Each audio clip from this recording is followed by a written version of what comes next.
होगा कि जब भी किसी इवेंट में बॉलीवुड की दिग्गज अभिनेत्री जया बच्चन पहुंचती हैं तो वहां काजोल के लिए उनके दिल में एक अलग ही जगह होती है। काजोल के लिए वो खास मौका निकालती हैं, उन पर प्यार लुटाती हैं। ये बात अलग है कि फिल्म कभी खुशी कभी गम में काजोल बनी थी अमिताभ बच्चन और जया बच्चन की बहू, लेकिन रियल लाइफ में भी बिल्कुल अमिताभ जया की बहू की तरह काजोल उनके नेक पहल को आगे बढ़ाती नजर आई है। हाल ही में नजर आई वो स्वच्छता की ओर अपने हस्बैंड अजय के साथ अपना कदम बढ़ाती, जहां उन्होंने कई बातें की, जहां उन्होंने सीरियस मुद्दों पर बात किया है। तो आइए बिना देर किए हुए हम जानते हैं बॉलीवुड की चुलबुली अदाकारा काजोल से क्या कहना है उनका इस पर, जिसका आपको रहता है हमेशा इंतजार। तो देखिए बिना देर किए हुए हमारा ये स्पेशल रिपोर्ट। सच में आपके दिल को दहला देगा ये राज जो कि आप सभी की जिंदगी से जुड़ा है। कितना ज़्यादा खतरनाक है प्लास्टिक का इस्तेमाल करना, इस बारे में इंफॉर्मेशन दे रही हैं काजोल। पर प्लास्टिक की वजह से किस तरह ज़िंदगी खतरे में चल रहा है, आइए हम जानते हैं काजोल से, जो कि बच्चों को लेकर भी डरती नज़र आई हैं। आने वाले दिनों में फ्यूचर जनरेशन को लेकर ही नहीं बल्कि अपनी ज़िंदगी को लेकर जिन्होंने खोले हैं ये राज। आइए जानते हैं उनसे ये क्या क्या कहा है उन्होंने स्वच्छता को लेकर, अ लिटिल गुड कैंपेन को लेकर। आइए सुनते हैं काजोल को।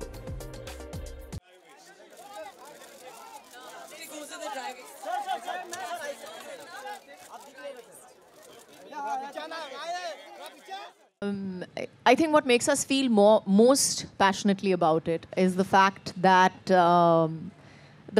it's only getting worse. It's just only getting worse. I mean, you know, when you talk about plastic and we talk about the extent of it, the numbers are shocking, horrifying, and I think it's by 2050 where we say that we'll have more plastic in the sea than actual fish.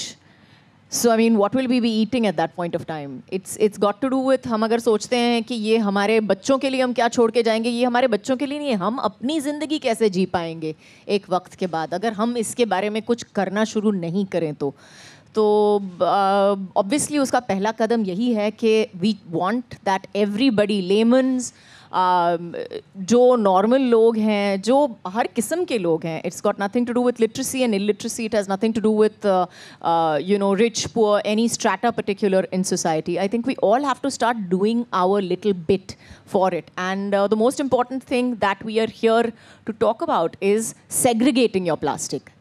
तो उसका पहला कदम यही है कि हमको decide करना है कि हमको बस एक एक्स्ट्रा कचरे का डब्बा रखना है घर पे, और उसमें प्लास्टिक जाएगा और दूसरे डब्बे में हम बाकी कचरा डाल सकते हैं.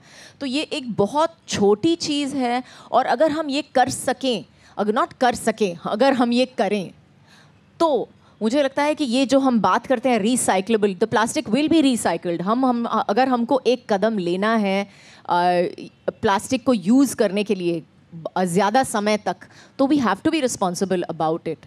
And the responsibility starts here and now with all of us standing here, sitting here, and of course the fact that you know that we're talking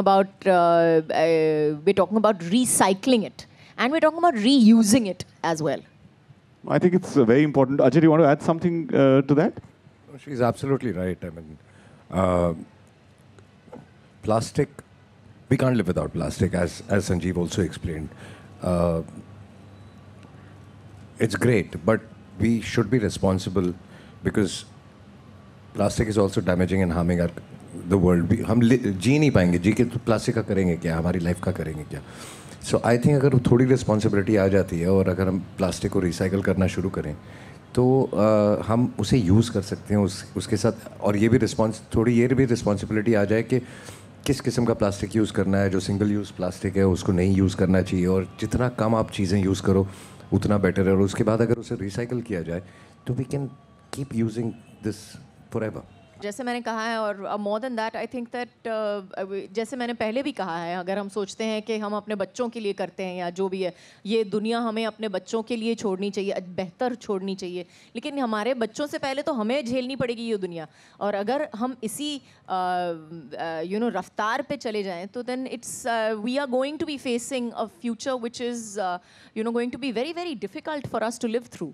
पहले हम बात करते थे कि 100 साल बाद, if you talk about global warming, 100 साल बाद सी लेवल का ये हो जाएगा। अब जैसे कि कहा जाता है कि 20, फिर वो उसमें से 50 साल लोग कम कर देते हैं, अब कहते हैं 2050 में there be more plastic than fish. तो ये if you carry on like this, ये 2030 हो जाएगा, फिर 2025 हो जाएगा, so which is just right. Honestly, it is our vision more than that. It is more HUL's vision than ours. Yes, we are lending our voice to it and we are standing up for it. But yes, it is, their vision which actually started this campaign of Start a Little Good. Like Sanjeev said earlier, that last year they collected 23,000 tons of plastic, of segregated and non-segregated plastic, to make and to create things which are recyclable. So we will be doing things like for the fisher folk, we'll be giving them fishing nets made out of this plastic, made out of recycled plastic, park benches, things that basically, what the whole point is, that we want to give people a visual medium to understand why they need to segregate the plastic. You have to understand why. अगर हम लोगों को पूछें कि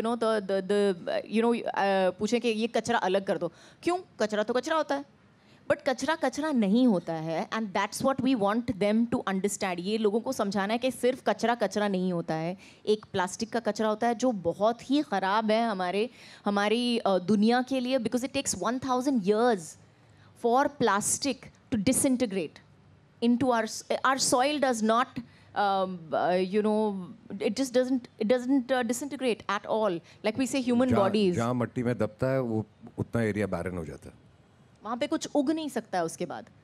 तो that's the kind of knowledge, the maybe trivia that we want to give to people and say that ये जो आप कर रहे हो, ये जो आप बॉटल यहाँ पे फेंक रहे हो, ये जो आप कंटेनर इसमें फेंक रहे हो, रेगुलर कचरे में फेंक रहे हो, इसकी वजह से ये सब चीज़ें हो रही हैं।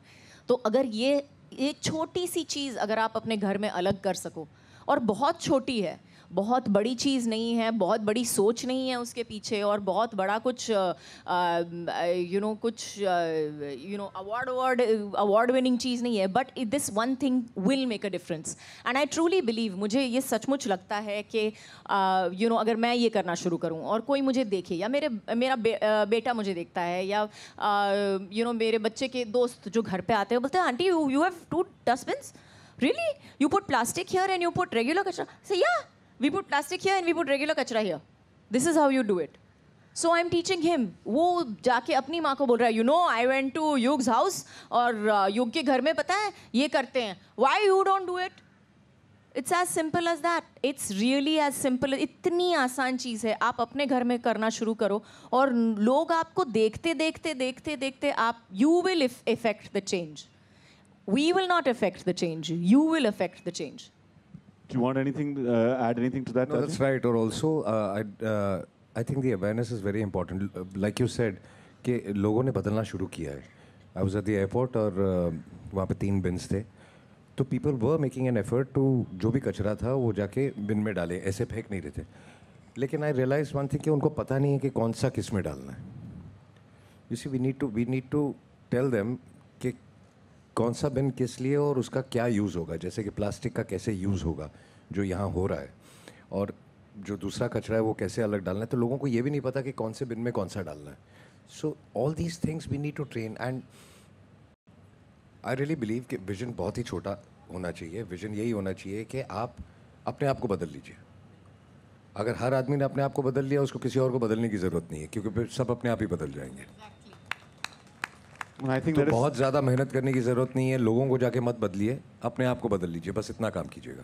वेल, ये था काजोल से जुड़ा आज का स्पेशल कार्यक्रम। देखा आपने, सुना आपने, जाना आपने बॉलीवुड की बिंदास काजोल के बारे में, किस तरह वो अमिताभ जया के नेक पहल को आगे बढ़ा रही हैं देश को स्वच्छता की ओर ले जाने के लिए, जो कि इससे पहले लाइफ बॉय से जुड़े एक इवेंट में भी नजर आई थी। यानी कि स्वच्छता और सफाई को लेकर हमेशा काजोल काफी ज्यादा सीरियस रही हैं और सहज भी नहीं है, और काजोल का यही अंदाज लोगों को बाकी अभिनेत्रियों से अलग भी साबित करता है। ऐसे में अब काजोल ही नहीं बल्कि बाकी अभिनेत्रियों के लिए भी चैलेंज है किस तरह काजोल की तरह इस तरह अपने देश को आगे बढ़ाने के लिए समाज में एक नेक पहल का जो बोलते हैं स्वीकार करते हुए आगे बढ़ाना, नेक पहल को प्रमोट करना। इस तरह अभिनेत्रियों का रहेगा इंतजार हमें इसी तरह से काजोल की तरह अपने एक खास अंदाज से लोगों के बीच एक खूबसूरत मैसेज यानी कि संदेश भेजते देखने का।